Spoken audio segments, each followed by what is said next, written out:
Hello student, very good evening and welcome to our channel. So student, जैसा कि हम chapter number first जो है ऑलरेडी कवर अप कर चुके हैं एंड हमें डिस्कस करने थे इसके MCQ। सो आज हम हाजिर हैं आपके सामने, जहां हम डिस्कस करेंगे chapter number first, that is nature and significance of management के कुछ क्वेश्चंस को। ओके, सो चलिए देखिए, पार्टिसिपेट करिए आप लोग भी साथ के साथ कि एक्चुअल में ये क्वेश्चंस जो हैं, क्योंकि एंट्रेंसेस में ऐसा नहीं है कि बिल्कुल अलग से क्वेश्चंस आएंगे, ऐसे ही क्वेश्चंस आते हैं। सो आपने फॉर्मेट को समझना है। सो स्टूडेंट, पहला क्वेश्चन क्या है हमारे पास, that successful organizations do not achieve goals by chance but by following a deliberate process known as, कि जो भी सक्सेसफुल ऑर्गेनाइजेशन है वो अपने गोल को बाई चांस अचीव नहीं करती, बट उसके लिए क्या करती हैं, एक प्रोसेस को फॉलो करती हैं। ओके, क्या करती हैं, डेलिब्रेट प्रोसेस। और उस प्रोसेस को क्या बोलते हैं? तो जल्दी से आंसर करिए, बड़ा सिंपल सा क्वेश्चन है कि ऑर्गेनाइजेशन जो सक्सेसफुल है वो बाई चांस अचीव नहीं करती बल्कि डेलिब्रेट प्रोसेस का इस्तेमाल करती है। यस, आंसर क्या होगा? बिल्कुल सही, ऑप्शन डी, मैनेजमेंट। क्योंकि मैनेजमेंट एक ऐसा प्रोसेस है जो क्या करता है, हमें अपने टारगेट को अचीव करने में इफेक्टिवनेस और एफिशिएंसी के साथ क्या करेगा, मदद करेगा। ओके, चलिए नेक्स्ट क्वेश्चन देख लेते हैं। क्वेश्चन नंबर सेकंड हमारे पास है, जो क्या है, that management is essential for the organisations which are, management किन ऑर्गेनाइजेशन के लिए ज़रूरी है? Option A NPO, option B service organisations, option C social organisations, या option D all of the above. तो कौन सी ऑर्गेनाइजेशन के लिए ज़रूरी है? NPO के लिए, सर्विस के लिए, सोशल के लिए, या सबके लिए? यस, बहुत अच्छे, आई नो कि आप लोग को आता है। Option D is the right answer, all of the above. क्यों? क्योंकि हम जानते हैं कि मैनेजमेंट कैसा है, मैनेजमेंट परवेसिव है, यूनिवर्सली एप्लीकेबल है, हर एक लेवल पर और हर एक ऑर्गेनाइजेशन में किसकी रिक्वायरमेंट है? मैनेजमेंट की रिक्वायरमेंट है। चलिए क्वेश्चन नंबर 3 देखिएगा, क्या कह रहा है question number 3, that management contains a series of interrelated functions that include, management के अंदर interrelated functions हैं जो एक sequential manner में सीरीज फॉर्म में क्या है, एक मतलब परफॉर्म करने हैं, जिसमें क्या क्या आता है? Option A planning, option B organising, option C directing, या option D all of the above. तो बताइए, जो इंटर रिलेटेड फंक्शन है, मैनेजमेंट में डिफरेंट फंक्शंस हैं, 5 मैनेजरल फंक्शंस होते हैं, तो उसमें क्या क्या इंक्लूड है? मतलब प्लानिंग भी, ऑर्गेनाइजिंग भी, डायरेक्टिंग भी। तो क्या होगा? Option D will be the right answer, all of the above. क्योंकि क्या कौन से फंक्शंस हैं? प्लानिंग भी होती है, ऑर्गेनाइजिंग भी होती है, एंड डायरेक्टिंग भी होती है। चलिए now move on to the next question, question number 4, people in the organisations carry out diverse task with the aim to achieve. जो भी ऑर्गेनाइजेशन में काम करने वाले लोग हैं वो अलग अलग क्या कर रहे हैं, टास्क के जॉब परफॉर्म कर रहे हैं, जिसका मकसद क्या है? ऑप्शन ए डिफरेंट ऑब्जेक्टिव्स को अचीव करना, ऑप्शन बी कॉमन ऑब्जेक्टिव को रियलाइज करने के लिए काम कर रहे हैं, दोनों के लिए, या नन ऑफ द अबव। तो बताइए, ऑर्गेनाइजेशन में जो लोग काम करते हैं वो डाइवर्स टास्क, हर किसी को अलग अलग काम दिया गया है, लेकिन एक्चुअल में एम क्या है? जैसे मान लो हमारी कोचिंग है, इसमें क्या है, हर किसी को अलग अलग काम दिया कि आप ये सब्जेक्ट पढ़ाओगे, आप डिफरेंट सब्जेक्ट पढ़ाओगे, एंड सो ऑन। तो मेन काम क्या है, क्या अचीव करने के लिए? डिफरेंट ऑब्जेक्टिव्स, कॉमन, बोथ, या नन ऑफ द अबव। जल्दी से बताइए स्टूडेंट। यस, बिल्कुल ऑप्शन बी, किसके लिए? कॉमन ऑब्जेक्टिव, मतलब ग्रुप गोल को अचीव करने के लिए। Yes, now question number 5, successful management ensures that, वो ऑर्गेनाइजेशन या वो एक्चुअल में वी कैन से एंटरप्राइजेज जो क्या करेंगे, सक्सेसफुली मैनेज करेंगे, तो क्या इंश्योर करती हैं, या मैनेजमेंट अगर सक्सेसफुल है तो क्या इंश्योर करने में हेल्प करेगा? Option A goals are achieve with least cost, मतलब आपका टारगेट बहुत ही कम कीमत में रियलाइज कर पा रहे हो, इसका मतलब क्या है? एफिशिएंटली, ठीक है, efficiently and timely achievement means effectiveness के साथ काम हो रहा है। तो अगर मैनेजमेंट सक्सेसफुल है तो किसमें मदद करता है? एफिशिएंसी को भी इंश्योर करने में, अचीव करने में, और इफेक्टिवनेस को भी। सो आंसर क्या होगा? ऑप्शन सी, बिल्कुल option C means both of the above. Question number 6, जहाँ देखो अभी हमने ये टर्म देखे, तो एफिशिएंसी जो है, ठीक है, एफिशिएंसी किससे कंसर्न है? Doing the right thing. देखिए, मेक श्योर कि आपने जो क्लासेज है वो अटेंड कर ली है इससे रिलेटेड। एफिशिएंसी किससे कंसर्न है? Doing the right thing, doing things right, achieving end result, या नन ऑफ द अबव। जल्दी बताइए, बहुत सारे लोग कंफ्यूज हो जाते हैं, doing the right thing and doing things right. तो एक्चुअल में क्या होगा? यस, बिल्कुल सही ऑप्शन है, option B, doing things right. Okay, चलिए so move on to the next question, effectiveness relates to. Effectiveness का मतलब क्या है? अभी देखो इफेक्टिवनेस क्या लिखा था यहाँ पर, timely achievement of goal. Time से कंसर्न कौन सा फिनोमिना है? इफेक्टिवनेस। सो इफेक्टिवनेस का मतलब क्या है? Doing the right task, completing activities, achieving goal मतलब सही काम करना, काम को कंप्लीट करना, टारगेट को अचीव करना मतलब टाइम के अंदर। तो इफेक्टिवनेस में क्या आएगा? Option D, all of the above. Okay, चलिए क्वेश्चन नंबर 7 ध्यान से पढ़िए। क्या लिखा हुआ है? That Rohan works as a production manager in Global Enterprises Limited. He has been given the task of getting 1000 units of hand woven table mats manufactured at the cost of ₹150 per unit. ठीक है, ये important है। 1000 unit बनाने के लिए बोले हैं। एक पर्टिकुलर मैट को बनाने की कॉस्ट कितनी आनी चाहिए? 150। कितने दिन के अंदर बनाने हैं? 10 दिन के अंदर। ओके, अब ये रोहन जो है ये इफेक्टिव मैनेजर बनना चाहता है। इफेक्टिव मैनेजर बनने के लिए इसे क्या करना पड़ेगा? Option A, cost of production 150 से ज़्यादा नहीं होनी चाहिए, इस चीज़ पर ध्यान देना होगा। या फिर ये क्वेश्चन नंबर 8 था हमारे पास, तो इधर साइड है। Option B, the work is completed within 10 days even at higher unit cost per unit, कि काम 10 दिन के अंदर कंप्लीट हो जाए चाहे कॉस्ट बढ़ जाए, या फिर कॉस्ट ऑफ प्रोडक्शन 150 से कम होनी चाहिए, या ऑल ऑफ दी अबव। देखिए ध्यान रखिए क्या बनना चाहता है ये बनना चाहता है कौन सा मैनेजर? इफेक्टिव। तो इफेक्टिवनेस के लिए किसको ध्यान रखना पड़ेगा? टाइम को। तो क्या होना चाहिए कि काम 10 दिन के अंदर कंप्लीट होना चाहिए चाहे कॉस्ट ज़्यादा, क्योंकि सिर्फ इसको इफेक्टिव बनना है, ये टाइम पर ज़्यादा फोकस कर रहा है। So option B will be the right answer.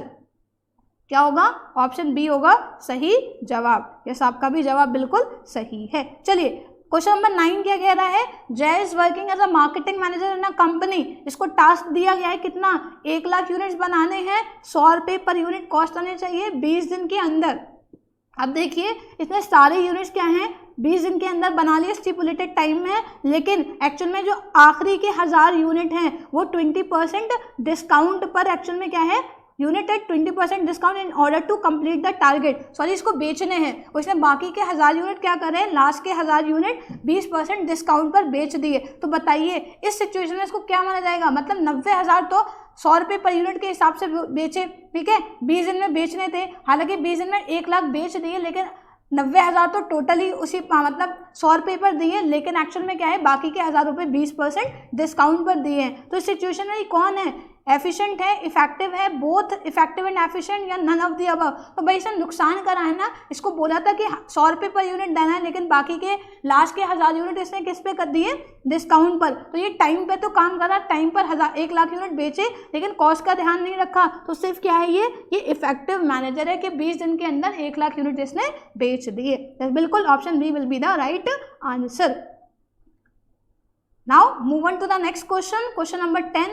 Management is said to be poor if it is. Management को कब हम poor बोलेंगे? अगर एफिशिएंट है काम करने वाले लोग बट एफिशिएंट बट इनइफेक्टिव, मतलब एफिशिएंट है लेकिन इफेक्टिव नहीं है, या इफेक्टिव है और एफिशिएंट नहीं है, या इफेक्टिव एंड एफिशिएंट दोनों नहीं है, या ऑल ऑफ दी अबव। तो मैनेजमेंट कब पुअर कहा जाएगा? सो क्या आंसर होगा? यस, बिल्कुल ऑप्शन सी। अब देखिए बहुत सारे स्टूडेंट सोचेंगे नहीं मैम ऑल होना चाहिए, तो ज़रा ध्यान दीजिए, ऑल का मतलब सारे ऑप्शन सही हैं। तो ज़रा सोचिए, तो पहले ऑप्शन में क्या कह रहा है कि सिर्फ एफिशिएंट हो इफेक्टिव ना हो, या दूसरे में कह रहा है इफेक्टिव हो या एफिशिएंट ना हो। नहीं भाई, पुअर कब होगी? जब ना तो एफिशिएंसी है ना ही इफेक्टिवनेस है। यहाँ अगर आप बोथ ऑल को कर रहे हो ना, तो एक्चुअल में क्या है, जो आपका कंक्लूजन है वो बिल्कुल गलत चला जाएगा कि यहाँ आप किस चीज़ को जस्टिफाई कर रहे हो कि हाँ एफिशिएंट है, ठीक है, एफिशिएंट है एफिशिएंट है और इफेक्टिव नहीं है तो मैनेजमेंट पुअर नहीं है, या इफेक्टिव और एफिशिएंट नहीं है तो मैनेजमेंट पुअर नहीं है, सक्सेसफुल है। नहीं भाई, पुअर तो जब कहलाई जाएगी ना जब दोनों ही कॉन्सेप्ट क्या है? एब्सेंट है, मतलब इनएफिशिएंसी और इनइफेक्टिवनेस है। सो ऑप्शन सी क्या होगा? सही होगा। चलिए नाउ क्वेश्चन नंबर 11 क्या दिख रहा है? Tarang Enterprises Limited is planning to increase its sale by 30% in the next quarter. Identify the feature of management being highlighted in the given statement. एक कंपनी है तरंग एंटरप्राइजेस करके, इन्होंने क्या करा? प्लान करा है कि अगले 4 महीने के अंदर, अगले क्वार्टर में, मतलब अगले 3 महीने के अंदर क्या करना है उन्हें? 30% से सेल इंक्रीज करनी है। तो बताइए मैनेजमेंट की कौन सी कैरेक्टरिस्टिक यहाँ पर रिफ्लेक्ट हो रही है। क्या करा इस कंपनी ने, एक टारगेट एक्चुअल में क्या है सेट कर लिया है, प्लान कर लिया कि नेक्स्ट क्वार्टर के अंदर उन्होंने क्या करना है, एग्जिस्टिंग के कंपैरिजन में 30% सेल बढ़ानी है। तो एक टारगेट सेट कर लिया। कौन सी कैरेक्टरिस्टिक है, that management is a goal oriented process. With the help of management हम क्या करते हैं, प्लान्स बनाते हैं, गोल सेट करते हैं, because planning is one of the managerial function. Okay, अब वो क्या करता है, जब ये प्लान सेट कर लिया तो हमें क्या करेगा, एक फोकस, एक डिटर्मिनेशन प्रोवाइड करेगा कि हम उसी को ध्यान में रखते हुए आगे की एक्टिविटीज परफॉर्म करें। क्वेश्चन नंबर 12 क्या है, management is equally important to run a political organisation as it is to run an economic organisation. Which feature of management is being reflected in the given statement. क्या कह रहे हैं कि जैसे management क्या है, इक्वली इंपॉर्टेंट है, चाहे पॉलिटिकल ऑर्गेनाइजेशन को ऑपरेट करने की बात करें या फिर हम इकोनॉमिक ऑर्गेनाइजेशन को चलाने की बात कर रहे हैं, मतलब चाहे पॉलिटिकल हो, इकोनॉमिक हो, हर ऑर्गेनाइजेशन को चलाने के लिए मैनेजमेंट की इक्वल रिक्वायरमेंट है या इक्वल इंपॉर्टेंट है मैनेजमेंट। तो मैनेजमेंट की किस कैरेक्टरिस्टिक को इस स्टेटमेंट में रिफ्लेक्ट करा जा रहा है। तो बताइए मैनेजमेंट क्या है, जब हर जगह एप्लीकेबल होती है तो उसको क्या बोलते हैं। यस, बिल्कुल सही, option C means management is all pervasive. Pervasive का मतलब यूनिवर्सली एप्लीकेबल। इससे पहले भी स्टार्टिंग का क्वेश्चन था कि मैनेजमेंट कौन से ऑर्गेनाइजेशन के जरूरी है, चाहे एनपीओ हो, चाहे सोशल हो, चाहे पॉलिटिकल हो, सबके लिए। क्यों, क्योंकि मैनेजमेंट का नेचर क्या है, मैनेजमेंट परवेसिव है। चलिए क्वेश्चन नंबर 13 देखिएगा, क्या कह रहा है, that management translates the works to be carried out in terms of goals to be achieved and assign the means to achieve it. This statement relates to, management क्या करता है, क्या काम करना है उसको कन्वे करता है, ट्रांसलेट करता है। ओके, गोल डिटरमाइन करके या गोल सेट कर और उन टारगेट को कैसे अचीव कर सकते हैं, क्या मीन्स है उनको अचीव करने के लिए, वो भी असाइन करे जाते हैं। सो इस स्टेटमेंट से क्या बताया जा रहा है, management of work, management of people, management of operations या ऑल ऑफ द अबव। समझिए क्वेश्चन को, क्या कह रहा है कि मैनेजमेंट क्या करता है, जो भी काम है, जो भी काम करना है उसको क्या करेगा, ट्रांसलेट करेगा और बताएगा कि एक्चुअल में कैसे, क्या टारगेट है, उसको कैसे अचीव करना है। तो who will translate, who will we can say organise, जो हमने प्लान कर लिया है उसको ऑर्गेनाइज कौन करेगा, उसको ऑर्गेनाइज करेंगे मतलब जो हमारी ह्यूमन रिसोर्स है। लेकिन बताया जा रहा है ना, work to be carried out, क्या काम करना है एंड कैसे करना है, क्या मीन्स होंगे। तो मेनली क्या है, स्टेटमेंट किसकी तरफ जा रहा है, मैनेजमेंट ऑफ वर्क को रिफ्लेक्ट कर रहा है। So option A will be the right answer, क्योंकि बताया जा रहा है काम कैसे करा जाएगा, कैसे मैनर में करना है, क्या मीन्स हैं, जो भी टास्क आपको दिया गया है उसको रियलाइज करने के रिगार्डिंग। चलिए क्वेश्चन नंबर 14 देखिएगा, विच of the following statement highlight that management is a group activity. इनमें से किस स्टेटमेंट से ये पता चल रहा है कि मैनेजमेंट ग्रुप एक्टिविटी है। Option A, organisation is a collection of diverse individuals with different needs. Organisation के अंदर अलग अलग इंडिविजुअल्स काम कर रहे हैं जिनकी अलग अलग प्रायोरिटीज हैं, नीड्स हैं। ऑप्शन 2 क्या कह रहा है, option B, achievement of common goal requires team work and coordination of efforts in a common direction. अगर हम कॉमन गोल को, कॉमन ऑब्जेक्टिव को अचीव करना चाहते हैं तो हमें किसकी रिक्वायरमेंट है कि सारे लोग मिलजुल कर काम करें, टीम वर्क की तरह काम करें, टीम की तरह काम करें, सबके एफर्ट्स एक कॉमन डायरेक्शन में जाने चाहिए। ओके, देन इसके बाद हमें यहाँ कंटेंट मिलेगा। ऑप्शन सी क्या कह रहा है, each member of the organisation में हैव डिफरेंट इंडिविजुअल गोल्स, कि जितने भी ऑर्गेनाइजेशन में काम करने वाले लोग हैं उनके अलग अलग गोल्स हैं, लेकिन एक्चुअल में उसको रियलाइज करने के लिए उनको क्या करना पड़ेगा, एक रास्ते को फॉलो करना पड़ेगा, एक साथ ट्रैवल करना है। ठीक है, तो क्या है, ग्रुप एक्टिविटी है। तो सारे स्टेटमेंट क्या है, ग्रुप एक्टिविटी को क्या करें, रिफ्लेक्ट करने हैं। सो आंसर क्या होगा, ऑप्शन डी होगा। ठीक, बिल्कुल आप लोग बिल्कुल सही जा रहे हैं, इस वेल डन। चलिए question number 15, keeping in view the changes in the consumer demands and preferences, test maker bakery has reduced the sugar and fat content in its products. This approach of business shows that management is. क्या देखा कि जैसे consumer की demands and जो priorities हैं, preferences हैं, वो बदल रही हैं। तो एक बेकरी है टेस्ट मेकर करके, ठीक है, वहाँ वो स्पेलिंग मिस्टेक है थोड़ी यहाँ, ठीक है, तो उन्होंने क्या करा, शुगर एंड फैट कंटेंट जो है प्रोडक्ट में उसको कम कर दिया। तो मैनेजमेंट की किस खासियत को ये स्टेटमेंट बता रहा है, intangible force, group activity, dynamic function या मल्टी डायमेंशनल एक्टिविटी। क्या करा, जैसे कंज्यूमर का टेस्ट एंड प्रेफरेंस चेंज हो रहा है, वैसे ही आपने क्या करा, अपने प्रोडक्ट में भी चेंज कर दिया। मतलब क्या है, मैनेजमेंट एक डायनामिक फंक्शन है। यस, बिल्कुल, मैनेजमेंट क्या है, एक डायनामिक फंक्शन है। ऑप्शन सी क्या होगा, सही होगा।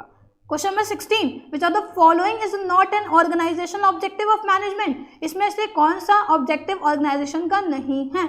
Option A, earning enough revenue to cover cost, के मतलब प्रॉपर रेवेन्यू होने चाहिए ताकि कंपनी अपनी कॉस्ट को क्या कर सके, सेटिस्फाई कर सके, कवर कर सके। Option B earning sufficient profit to cover risk of business, ये ऑर्गेनाइजेशन ऑब्जेक्टिव है जहां पर कंपनी क्या चाहती है, सफिशिएंट प्रॉफिट अर्न करना चाहती है ताकि वो बिजनेस में जो रिस्क अराइज होते हैं उनको क्या कर सके, कवर कर सके।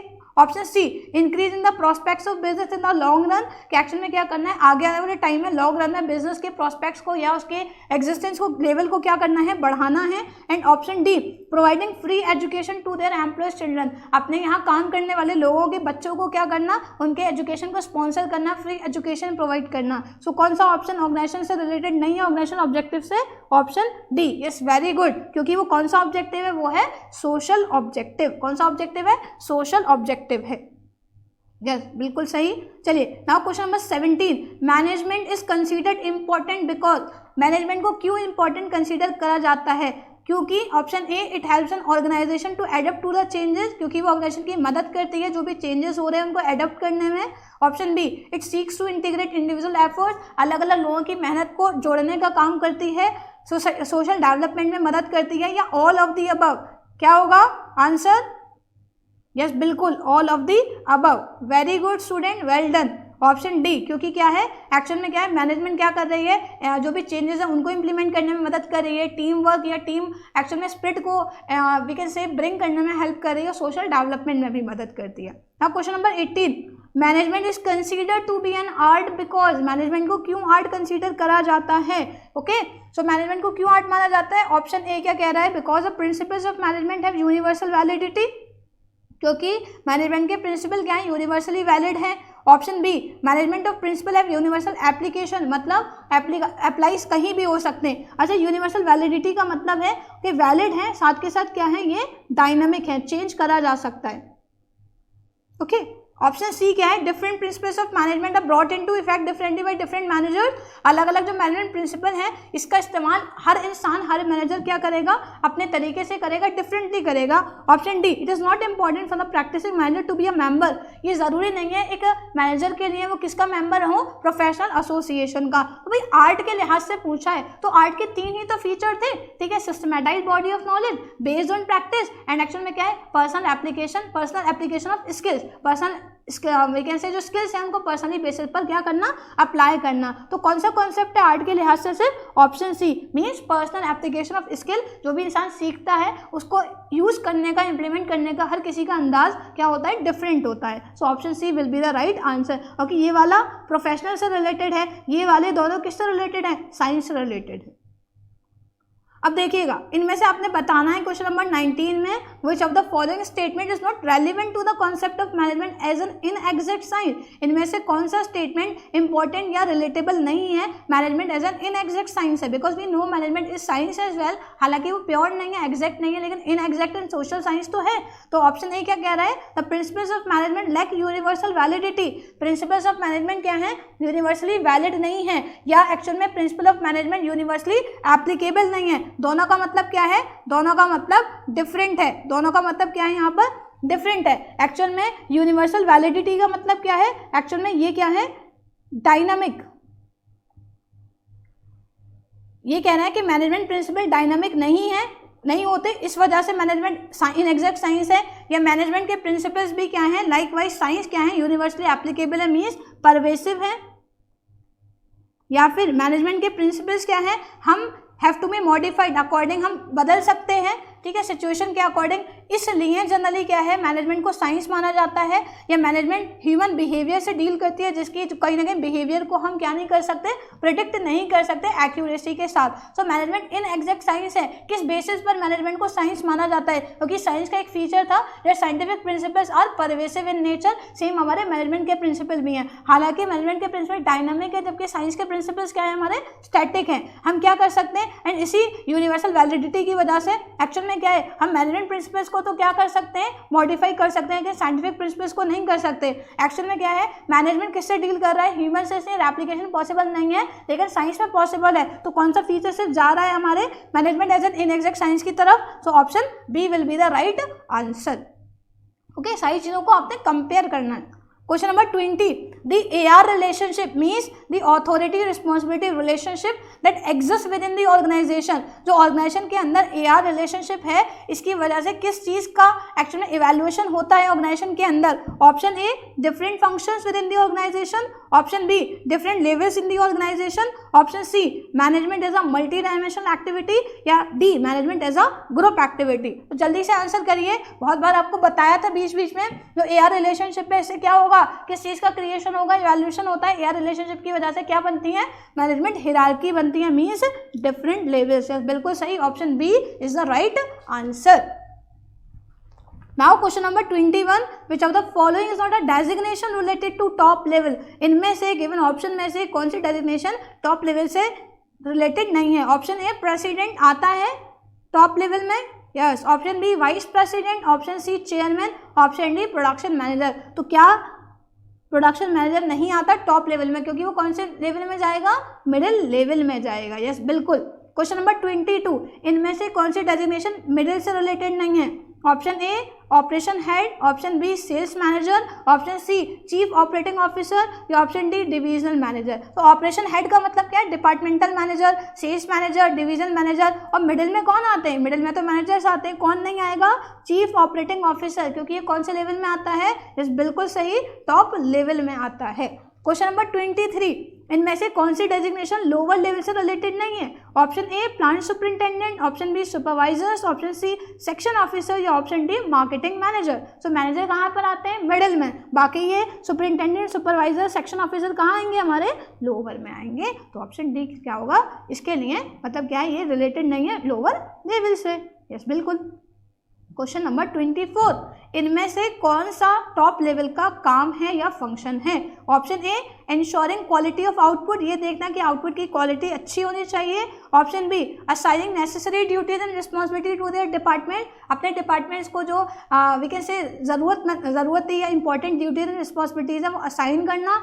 Option C taking responsibilities for all the activities of the business, पूरे बिजनेस में, पूरे ऑर्गेनाइजेशन में जो भी काम हो रहे हैं, जो भी एक्टिविटीज़ हो रही हैं, उनकी जिम्मेदारी लेना और उसका क्या असर सोसाइटी पर पड़ रहा है ये देखना। And last ensuring that the safety standards are maintain within the organisation, ये देखना कि ऑर्गेनाइजेशन के अंदर सेफ्टी स्टैंडर्ड्स क्या रहे, मेंटेन रहे। तो कौन सा काम है टॉप लेवल का? अच्छा सबके काम बांट दिए हैं ना, तो उसी बंटवारे से रिलेटेड बताना है कि टॉप लेवल का कौन सा फंक्शन है।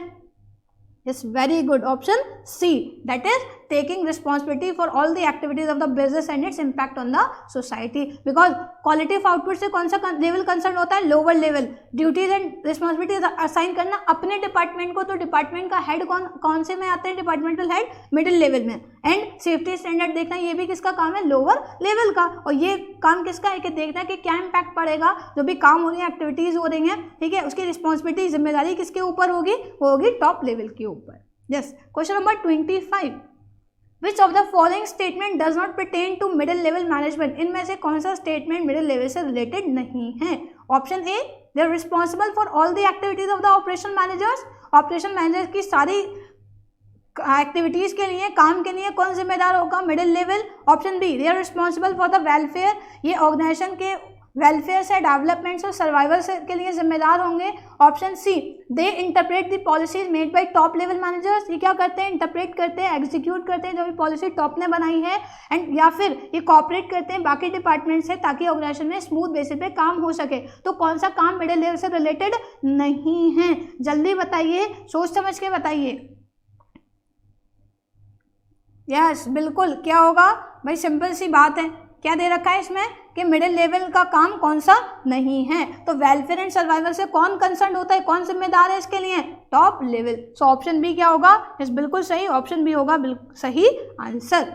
ओके चलिए, क्वेश्चन नंबर 26, इनमें से कौन सा स्टेटमेंट लोअर लेवल के लिहाज से सही नहीं है? ऑप्शन ए ये क्या करते हैं, बिजनेस एनवायरनमेंट को एनालाइज करते हैं और एक्चुअल में इसका क्या असर हमारे बिजनेस की सर्वाइवल को कैसे इफेक्ट कर सकता है, ये भी इवैल्यूएट करते हैं, चेक करते हैं। Option B quality of output को इंश्योर करेंगे कि आउटपुट की क्वालिटी अच्छी है कि नहीं है, क्वालिटी स्टैंडर्ड वाइज है या नहीं। Option C they strive to reduce the wastage of resource, है ये कोशिश करते हैं, मेहनत करते हैं कि जो रिसोर्स है उनका वेस्ट कम से कम हो, मतलब ऑप्टिमम यूज़ होना चाहिए। Option C, they ensure that the safety standard are maintain, के जो काम करने के लिहाज से जो सेफ्टी स्टैंडर्ड्स है वो मेंटेन है, किसी का भी कोई मतलब लेबर को कोई नुकसान या कोई एक्चुअल में क्या है डेंजर नहीं होना चाहिए। तो कौन सा स्टेटमेंट लोअर लेवल से कंसर्न नहीं है? ऑप्शन ए, यस बिल्कुल, क्योंकि ये किसका काम है? ये काम है टॉप लेवल का। क्वालिटी को देखना, ऑप्टिमल यूटिलाइजेशन ऑफ रिसोर्सेज को देखना, सेफ्टी स्टैंडर्ड को मेंटेन करना, ये सारे काम किसके हैं? लोअर के। ये वाला काम किसका है? बिजनेस एनवायरनमेंट को स्टडी करना, स्कैनिंग करना, एनालाइज करना और उसका असर आपके बिजनेस के सर्वाइवल पे कैसे पड़ेगा ये देखना, ये काम है टॉप लेवल का। Question number 27, identify the level of management which does not interact with the workforce directly. इनमें से कौन सा ऐसा लेवल है मैनेजमेंट का जो वर्कफोर्स से डायरेक्टली क्या नहीं करता है? इंटरेक्ट नहीं करता, कॉन्टैक्ट में नहीं रहता है। Option A supervisory management, option B operational management, option C first line managers या option D middle line manager. जल्दी बताइए और देखिएगा कि एक्चुअल में क्या है, जो हमारे सुपरवाइजरी मैनेजमेंट और ऑपरेशनल मैनेजमेंट ये क्या है? एक ही नाम है। लोअर लेवल को ही तो बोला जाता है सुपरवाइजरी लेवल या फिर ऑपरेशनल लेवल, ठीक है। फर्स्ट लाइन मैनेजर्स कौन होते हैं? जो मिडिल के अंडर में काम करते हैं। मिडिल के अंडर में मतलब इनसे डायरेक्ट कांटेक्ट में। तो कौन डायरेक्टली कांटेक्ट में नहीं रहता? मिडिल लेवल मैनेजर नहीं रहते, वो तो मिडिल लेवल में काम कर रहे हैं। डायरेक्टली कौन इंटरेक्ट करेगा? जो हमारा लोअर लेवल है या फिर मिडिल लेवल की एक सबऑर्डिनेट क्लास जो हमारे फर्स्ट लाइन मैनेजर्स होंगे। ओके, चलिए, मजा आ रहा है और आंसर्स भी आप लोग माशाल्लाह से सही कर रहे हैं। चलिए क्वेश्चन नंबर 28, इनमें से किस मैनेजमेंट लेवल का मेन काम होता है ऑर्गेनाइजेशन ऑब्जेक्टिव और स्ट्रेटजीज को डिटरमाइन करना? बताइए, बड़ा सिंपल सा सवाल है। कौन सा मैनेजमेंट लेवल जिम्मेदारी है किस मैनेजमेंट लेवल के पास कि वो ऑर्गेनाइजेशन का ऑब्जेक्टिव सेट करे और एक्चुअल में उसको कैसे अचीव करना है, इसके लिए स्ट्रेटजीज क्या होनी चाहिए, रणनीतियाँ कौन बनाएगा, कौन सा लेवल बनाएगा? बिल्कुल सही, टॉप लेवल मैनेजमेंट। चलिए क्वेश्चन नंबर 29, इनमें से कौन सा मैनेजमेंट लेवल एक लिंक की तरह काम कर रहा है top level and first line managers के बीच? कौन सा लेवल काम करेगा? लिंक एंड पिन की तरह कौन सा लेवल काम करता है? यस, ये तो किसी का भी गलत नहीं होना चाहिए, नहीं होगा, that is middle level management. Question number 30, organising as a function of management involves. जब हम ऑर्गेनाइजिंग मैनेजमेंट फंक्शन है, सेकंड मैनेजमेंट फंक्शन है, इसमें क्या होता है? क्या डिसाइड करते हैं कि क्या एक्टिविटीज़ या क्या रिसोर्सेज हमें परफॉर्म करनी है या कौन क्या काम करेगा, कैसे काम करेगा, या ऑल ऑफ दी अबव? बताइए, ऑर्गेनाइजिंग में क्या इन्वॉल्व होता है? Organising as a function of management involve deciding कि क्या है, कैसे एक्टिविटीज परफॉर्म होंगी, मतलब डिवीजन ऑफ वर्क होता है ना। डिवीजन ऑफ वर्क किसमें करना है? ऑर्गेनाइजिंग में। प्रोसेस याद है? Identification and division of work. Then generally क्या होगा, हमें क्या करना पड़ेगा? डिपार्टमेंट क्रिएट करने पड़ेंगे, ड्यूटीज अलॉट करनी पड़ेंगी, then superior subordinate relationship create करनी पड़ेगी। So option D will be the right answer. Question number 31, कौन सा मैनेजमेंट फंक्शन रिलेटेबल है जहां पर एक्टिविटीज की ग्रुपिंग होती है, देन डिपार्टमेंट बनाए जाते हैं और मैनेजमेंट हायरार्की क्रिएट करने में मदद करती है? अभी जनरली क्या था, डिपार्टमेंट किस में बनाए जाते हैं भाई? फंक्शनल और डिविजनल। एक्शन में किस फंक्शनल में फंक्शन के बेस पे बनाए जाएंगे, डिविजनल में प्रोडक्ट के बेस पर। कौन से फंक्शन में करा जाता है डिसाइड? ऑर्गेनाइजिंग। यस, बिल्कुल सही।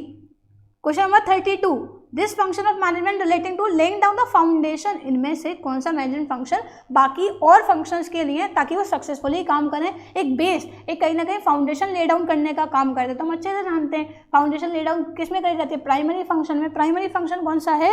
Option C means planning. Now question number 33, supervision, communication, motivation and leadership, ये कौन से फंक्शन से रिलेटेड हैं? जल्दी से बताइए, कौन से फंक्शन से रिलेटेड हैं? Supervision, communication, motivation and leadership कौन से फंक्शन में आते हैं? Option A directing, option B controlling, option C planning, option D organising. Yes, बिल्कुल सही। किस में आते हैं? डायरेक्टिंग के 4 एलिमेंट हम पढ़कर आए हैं, supervision, communication, motivation and leadership. Question number 34, इनमें से कौन सा मैनेजमेंट फंक्शन कंसर्न है placing the right person at the right job? सही पर्सन को सही जॉब के लिए क्या करना? सेलेक्ट करना। कौन सा फंक्शन है? यस, बिल्कुल सही, स्टाफिंग। क्वेश्चन नंबर 35, इसमें से कौन सा मतलब फंक्शंस को बाइंड करने के लिए जो एक फोर्स है जो सारे फंक्शन को जोड़े रखने का काम करती है, उस फोर्स का नाम क्या है? Option A cooperation, option B coordination, option C planning, option D management hierarchy. ये तो बिल्कुल क्लियर है। और जितने भी मैनेजमेंट फंक्शंस हैं उनको जोड़े रखने का काम कौन करती है? हमारी कोऑर्डिनेशन। इसीलिए इसको क्या बोलते हैं? एसेंस बोलते हैं, क्योंकि फंक्शन में भी जरूरी है और लेवल्स में भी रिक्वायर्ड है। क्वेश्चन नंबर 36, कोऑर्डिनेशन को मैनेजमेंट का एसेंस माना जाता है क्योंकि क्या?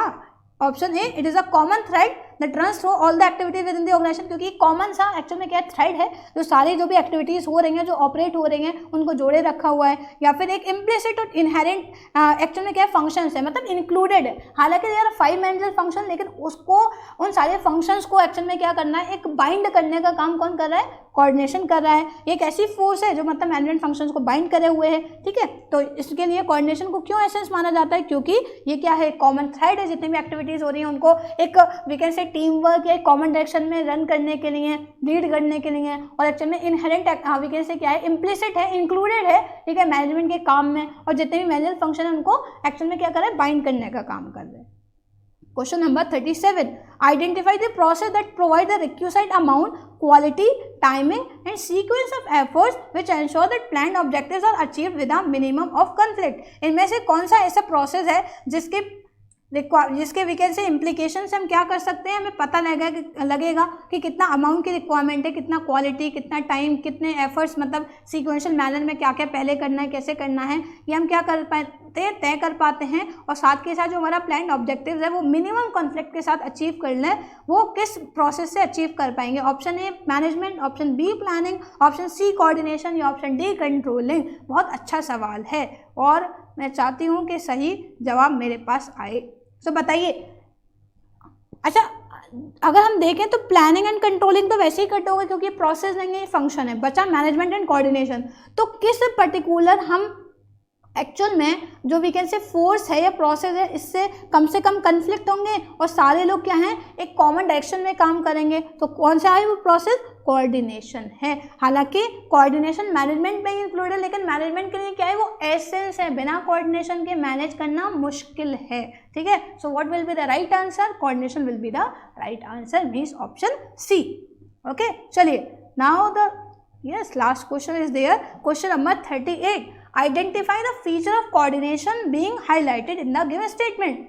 ये आपको एक स्टेटमेंट दे रखा है, अब इससे आपको पता लगाना है कि गिवन ऑप्शन इसके लिहाज से कौन सा सही है। क्या कह रहा है statement, that coordination is not a one time function. एक टाइम का मतलब एक बार का काम नहीं है, प्लानिंग स्टेज से शुरू होता है और कंट्रोलिंग तक चलता है। तो इसका मतलब क्या है कि ऑप्शन ए क्या कह रहा है, coordination ensures unity of action. इस स्टेटमेंट का मतलब ये है कि इससे हम क्या कर सकते हैं, काम में यूनिटी इंश्योर कर सकते हैं, या ये परवेसिव है, हर जगह रिक्वायर्ड है, कॉन्टीन्यूस है या डेलिब्रेट है। बताइए स्टेटमेंट में क्या कहा गया, ये एक टाइम का फंक्शन नहीं है, एक बार परफॉर्म नहीं करना, ये लगातार परफॉर्म करना है। प्लानिंग से शुरू होगा, कंट्रोलिंग तक जाएगा, फर्दर साइकिल क्या होती है, प्लानिंग से फिर ऑर्गेनाइजिंग, स्टाफिंग, डायरेक्टिंग, कंट्रोलिंग चलेगी। तो कैसा है, it is a continuous process. Yes, बिल्कुल option C will be the right answer. तो ये थे कुछ क्वेश्चन, इंपॉर्टेंट क्वेश्चन किसके, फर्स्ट चैप्टर के, that is nature and significance of management. Well done, आप लोगों ने बहुत सही आंसर करे, ठीक है। इसी कंसिस्टेंसी के साथ पढ़ते रहिए, इसी समझदारी के साथ पढ़ते रहिए। सो इंशाल्लाह नेक्स्ट वीडियो के अंदर हम डिस्कस करेंगे chapter number 2 and after the completion of each and every individual chapter हम उसके MCQs को करेंगे cover up. So till then keep learning. और एक्चुअल में नेक्स्टली हम बात करेंगे कल हम बात करेंगे किसकी, सेकंड चैप्टर की, that is principles of management. So thank you, thanks to all of you student हमारे साथ जुड़ने के लिए। अल्लाह हाफिज़, take care, very good evening to each and everyone.